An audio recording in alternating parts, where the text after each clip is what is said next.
Motif dari kasus Vina dan Eki sepertinya sudah semakin jelas. Akhirnya kasus Vina Cirebon memasuki babak akhir. Penemuan besar baru-baru ini terungkap.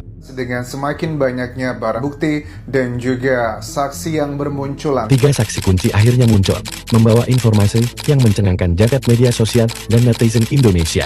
Kemunculan mereka sebagai titik balik penting dalam kasus Vina. Informasi mereka ini tidak hanya mengubah pandangan publik, tetapi juga berpotensi mengarahkan penyelidikan ke jalur yang lebih jelas. Apakah ini akan membuka pintu menuju kebenaran yang selama ini tersembunyi? Mari kita telah lebih dalam. 3 kesaksian, pertama dari Purnomo, Ismail dan juga Adi. Yang ketiga orang ini sama-sama mengeklaim bahwa di malam kejadian tanggal 27 Agustus 2016 mereka ini adalah termasuk dalam rombongan yang pertama kali melihat Vina dan Eki mengalami kecelakaan. Muncul nama Purnomo, Ismail, dan Adi yang baru-baru ini membawa informasi besar. Kehadiran mereka bisa menjadi momen kunci dalam penyelidikan yang selama ini penuh teka-teki. Informasi yang mereka ungkapkan bisa menjadi pengubah arah, memberikan petunjuk baru yang selama ini tersembunyi. Apakah ini akan membawa kita lebih dekat pada kebenaran yang dicari? Mari kita bahas lebih lanjut.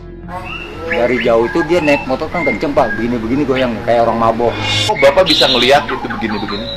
Ya kan kelihatan bener, anak saya juga, kenapa tuh orang pak, kayak orang mabok gitu. Mungkin ya Bang ya? Iya. Mungkin ya? Mungkin, Pak. Kelihatan ya? Kelihatan. Enggak, bukan 150 meter ke air, bukan? Iya. Jembatan soal terang. Oh, jembatan hanya kehalang ini kan? Oh iya, kalau kita gini juga kan kelihatannya Bang kalau di tol ya? Kelihatan pak. Apalagi ini bukan pembatas tinggi Nggak kan? ada. Oh, motornya gini-gini kayak orang mabok. Terus standing pak. Orang mabok lah. Bener nih Pak, jangan bohong loh Pak. Saya mau disumpah apa aja pak, wallahi pak. Bapak siap membuat kesaksian di atas Siap. notaris? Siap. Siap ya Pak? Nggak main-main loh Pak. Siap.